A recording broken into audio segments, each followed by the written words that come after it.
Le 20h, monsieur Dam, bonsoir, c'est parti pour la grande édition du soir. À la une de ce soir, lors des décarpissements des marchands ambulants à Koloban, Ousmane Sonko a demandé au maire, au préfet et à l'État de faire preuve de souplesse dans leurs mesures afin de permettre des concertations pour trouver des solutions durables. Les assurances du PM à suivre en début de journal. Et pendant ce temps, plus de 110 000 parcelles à Mour ont été récupérées des mains de fonctionnaires de l'État et d'autres politiciens.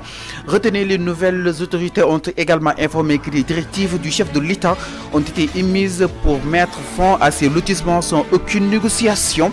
Nous allons faire le point ensemble avec nos équipes déployées sur place. Et puis dans ce 20h, mesdames et messieurs, retenez, les députés de la majorité ont décidé de confronter Ousmane Sonko en travaillant sur une loi empêchant la dissolution du Parlement par le président de la République, Abdou Mbow, Farba Ngom et Seydou Diouf, assistés de conseils juridiques renommés, ont tout planché tout le week-end sur les modalités de rédaction de cette loi. Alors, mesdames et messieurs, bienvenue à toutes et à tous.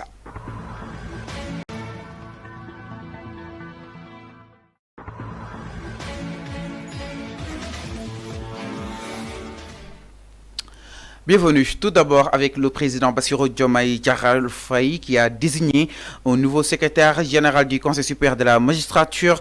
Il s'agit de M. Momodou Diop par décret numéro 24 1244. Le chef de l'État a nommé le magistrat actuellement secrétaire général du ministère de la Justice et cumulativement avec ses fonctions, nouveau secrétaire général du Conseil supérieur de la magistrature, en remplacement d'Alun May appelé à d'autres fonctions.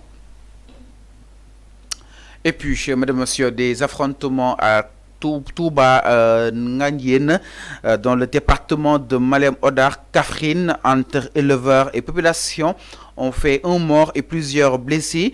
Les éleveurs très en colère exigent que justice soit faite pour leurs camarades tués, sinon ils feront justice eux-mêmes. Comme pour les attributions de parcelles à Mourkat, le président Bassirou Diomaye Diakhar Faye a annulé les titres octroyés à des hommes d'affaires à la plage Anse Bernard, située derrière le palais de la République. Selon le Premier ministre Ousmane Sonko, qui a visité le lieu, un lotissement avait été attribué à des hommes d'affaires proches de l'ancien régime sans contrôle de l'État. Gassama nous en dit plus, nous l'écoute.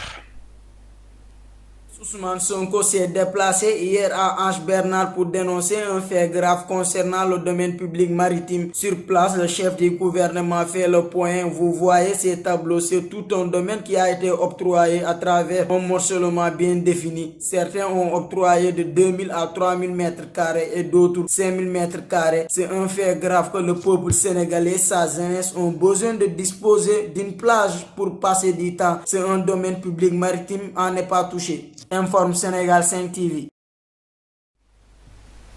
Merci beaucoup Gassama, justement sur ce reportage exactement. Alors parlons toujours dans ce domaine avec l'État, toujours qui invite les collectivités locales à assouplir les opérations de décarpissement et de libération de la voie publique exactement.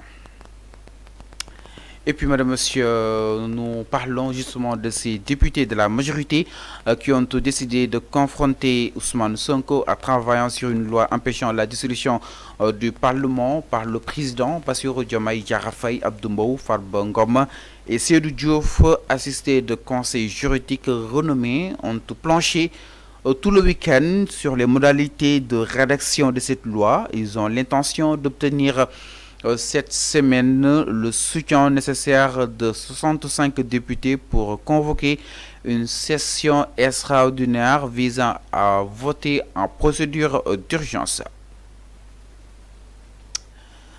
Alors, dans ce 20h, toujours suite à un redressement fiscal touchant plusieurs entreprises, le gouvernement a décidé de suspendre tous les recrutements, signature de conventions et publicité jusqu'à nouvel ordre. Dans une note circulaire, le Premier ministre Ousmane Sonko a demandé à ses collaborateurs de lui transmettre tous les documents relatifs à l'inventaire des services concernés. La suspension des conventions avec ces médias pourrait aggraver la situation de certains médias qui dépendent en grande partie des contrats signés avec l'État pour payer les salaires et continuer leurs activités. Le Premier ministre Ousmane Sonko, connu pour son approche stricte de la fiscalité, met en lumière chaque dépense, même les plus petites, pour rationaliser les dépenses publiques. Alors, mesdames, messieurs, je vous le disais dans les titres, Ousmane Sonko s'est rendu ce dimanche au marché de Colobane pour transmettre le message du président Bassirou Diomaye Diakhar Faye sur ces décarpissements. Alors, nous écoutons le Premier ministre Ousmane Sonko, ses explications, mais aussi ses assurances face aux ambulants. Pour laquelle nous devons trouver une solution globale. J'ai demandé tout à l'heure au préfet s'il y avait des mesures d'accompagnement. Il n'y en a pas et nous le déplorons.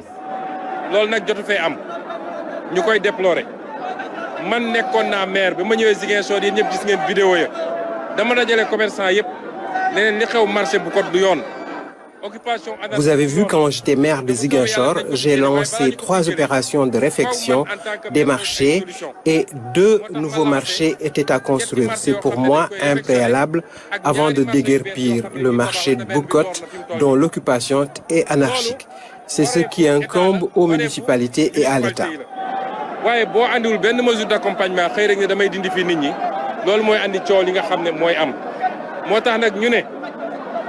Il faut ñu ànd seeg yërmande waxuñu nag ni dañuy def permission kenn ku ne def lu ko neex waaye ñu suñ koy régler tam ñu ànd seeg yërmande état bi dina proposer ay mesures d'accompagnement. C'est pourquoi nous demandons aux autorités municipales plus de compassion. Il faut aussi nécessairement des mesures d'accompagnement et l'État jouera sa partition. Je suis aussi accompagné de Aïda Mbodj, délégué général de la DER. La DER va vous accompagner, vous financer pour préserver les emplois. C'est le message du président de la République que je vous apporte. Encore une fois, nous compatissons suite aux opérations de désencombrement. Une délégation à l'entrepreneuriat rapide, moi, qui suis entrepreneur, ni ñoy entrepreneur yi. À l'instant, le PM Ousmane Sonko, le Premier ministre qui s'est rendu à Colobane. On se quitte avec ces convocations qui se succèdent dans l'affaire Marie-Lo, la fille de Ismaël Lo, qui est en prison depuis 8 mois pour escroquerie portant sur des centaines de millions. Cette fois-ci, c'est au tour du journaliste Babacar Touré d'être convoqué à la section des recherches. En effet, dans cette affaire, l'avocat Dior Diagne a fait convoquer pour diffamation le journaliste Serigne Saliou Gueye de Yor-Yor, Massama Kane de Sénénews, les plaignants Aminata Amar Gueye, Moustapha Amar, pour ne citer que cela. En effet, nos confrères avaient donné la parole aux plaignants qui auraient déclaré fille d'Ismaël Lo, leur avait dit qu'elle travaillait avec Dior Diagne. Babacar Touré, qui avait aussi fait une sortie dans cette affaire, a reçu sa convocation de la gendarmerie de Colobane pour demain mardi. Annonçant sa convocation, le journaliste déclare qu'il a juste donné la parole à des gens qui ont été escroqués par Marie-Lo.